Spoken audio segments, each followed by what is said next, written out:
we've been doing fall leagues the last at least 3 years, maybe four. I've been doing it 3 years. I participated the past two. Dylan, You've been the last two. Yeah. And I don't know if there was a year before 2018. I guess it would have been before I showed up or not. But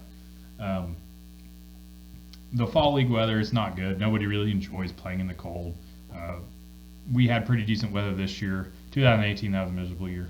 Neither here nor there. Anyway, we need to do a summer league, and that kind of keeps people, works out better. Fall league, you got deer season, harvest, other things going on that, there's too many people out. Summer, you got baseball, but I think people can work also, around everybody's all burnt out by the end of Right. So that's really what cold. we're looking at. Yeah, and this is a whole topic on its own. We're doing too much.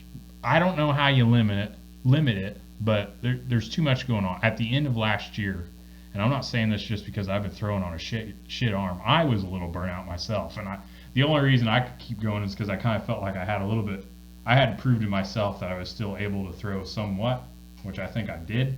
It wasn't great, but it was something.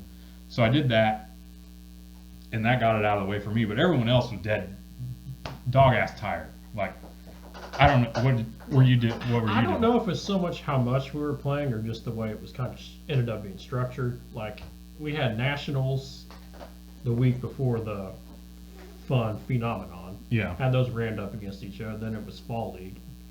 And originally, I think the plan was last year we wanted to do a summer league, but okay, so for whatever reason, that is a good point. COVID, like much of everything, affected. COVID and nobody else really had their crap together. Yeah. We had one person sign up or fill out the sign up sheet Right. for summer league. None of us even did. Like, I think if we would have had enough people, we would have. I think we could have made the summer league happen, but no one signed up or showed any interest or. I don't know. And So we had- then we just kind of rolled it back to the fall league, and we kind of rallied and made it happen that year. So I don't know. But for sure summer league, because like you said, everybody's kind of burnt out after that. Especially some of those guys are going to the away tournaments, the national tournament, and the H.O.F tournament. I mean, by the end of the year, I was pitching on a bum arm. My arm was about to fall off. Like Dustin's arm almost did fall off. Yeah, Like, literally. Zach's arm was about done. It was cold. You go out there in the field, your toes are freezing. Yeah, You're sprinting back to the sideline to get by the fire. That's a good point. That the cold is not healthy for anyone. No. Oh yeah, it makes everything like pain wise. Yeah. Makes everything like double. Right. Yeah. Double pain. It's really easy to stiffen up. I think I don't know like we. So the problem is, and nothing's been decided for league yet, but the problem is. There's going to have to be probably a break in summer league in there. I don't think you're going to be wrapped up before August. Is that going to be like a halfway point, wrap up before the H.O.F? I think personally, and you can say whatever, the phenomenon, the final H.O.F tournament last week in September, that's the cutoff. No more wiffle ball. We are done the rest of the year. If there's anything at all, maybe like an all-star game or some sort of exhibition for fun, and that's it. Like nothing else. And that's just throwing just something out there if you want to do something, because after that final tournament in September, everyone is tired of wiffle ball personally, and I think that burning out the seasoned vets, the good players, that's the wrong thing you want to do. Those are the people you want to reaching out to other people, not be in a good mood, have a good attitude, the right motivation towards the sport, not be like, yeah, it's all right, but man, it's a grind. Like you don't want to hear that. This is for recreation. Exactly. Like, come on, we need to keep it not short and sweet, but we need to, there's got to be a little, we got to pull back the reins a little bit, I think, on how much involved we are.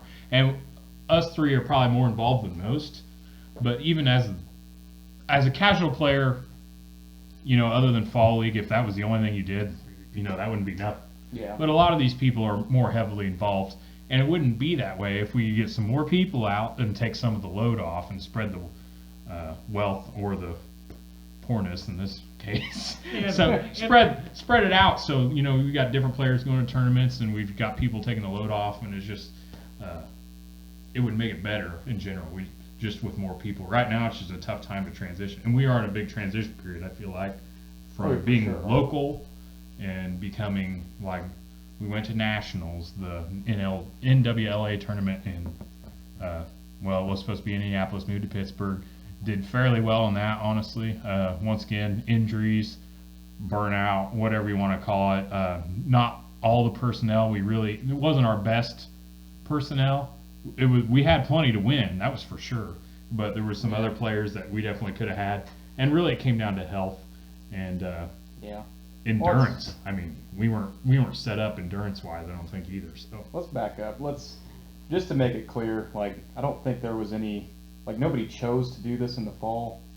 I think it needs to be stated clearly that, like, basically nobody had their shit together. Okay. And, like, nobody went and signed up, I feel like. Yeah, Justin makes a good point. It's not like any. So the fall league was last minute, and I was a little bit involved in this. Like, we needed to get something together to be eligible for nationals. Exactly. Again. That's all it was. Because we feel like we have a good shot. If we put all of our best players together and everyone's perfectly healthy and everyone's on their game and everyone's in shape and can commit fully and we don't get too drunk the night before, I think we have a good shot at top 4, if not the championship game. Now, obviously, that's a lot of things to go right, especially not being hungover the next day. So, the odds of that happening, well, I give it 25%. I think the big thing is commitment, because I feel like, I mean, you got to have pitching when you go to that tournament. Absolutely. And we simply just didn't. Right. We didn't have enough. You know, the Bushwhacker team in general, let's see, it's just me and you, which I really had no business being there this year.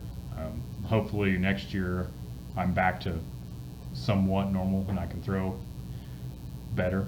But so I guess we had 2 off of our team. Who's the other player? Josh Reynolds, Zach Finn, and Mike Davidson. Darren, of course he didn't play. Dylan, you were there. You actually did break up a no-hitter that we didn't know about. Perfect game. Sorry. Yeah. Yeah. Came in and took 5 pitches. Draw to walk. No big deal. Had the best players of the yish there, and Dylan broke up to perfect game. Dylan did it. Yeah. Don't sleep on the sauce. Don't sleep on the sauce. That's the message for today. Don't sleep on the sauce. There's anybody's gonna take away from this conversation. Don't sleep. Don't ever sleep on the sauce. They slept on the sauce, then they got tossed. Oh. So, anyways, let's move on to the next subject. I feel like we've babbled about that for a while. What does that mean for a Bushwhacker team? Well, I don't know. There needs to be more conversation about how that's gonna. We need to find a way to get more teams out there playing, and then also adhere to all the competition that more people teams are striving for. Yeah, the other who want to see. Yeah, the other teams maybe take another look at the rules, and I think if they're going to do 2 separate tournaments, I don't think there's any way the Bushwhackers are not going to put in a team in each tournament. Yeah. Yeah, I agree. That comes to say, if you get a big tournament that's bringing all these teams from across other states, do the Bushwhackers hold true to themselves, or do we try to pick up another player or two, or do we? That's a conversation for another episode. So, moving on. Let's take a break. Do you think Phillip Rivers is a Hall of Famer? Oh, I think he is for sure. Dylan? I'm very disappointed in the way he ended the season, and I think he could have won another year. I think he could have won another year, if not 2. He was still throwing definitely effective, especially with the quality of quarterbacks in the NFL nowadays, where you've got a lot of quote-unquote starting quarterbacks that honestly should be backups. And it's a shame that anyone thinks that Phillip Rivers is not a Hall of Famer. Compile stats, that's what they say, top 5. Nah, bullshit. If Dan Marino is considered one of the greatest and never won a Super Bowl, why are we bagging on Phillip Rivers for even being in the Hall of Fame about it? Come on, people. Grow up. My God. Dylan, you got any thoughts? Yeah, he probably won't be first ballot, but yeah, he should be in. He probably, I don't think he'll be first ballot, but he should be in the Hall of Fame. I saw the light in a sunrise, sitting back in a 40 on the muddy riverside, getting baptized in holy water and shine with the dogs running. Dylan, are you going to lead off this? We should have had Dylan sit in the fucking middle. Oh, yeah. No, I don't want to lead off. Well, I mean, Dylan, fucking lead off. Do I have to? Do the intro.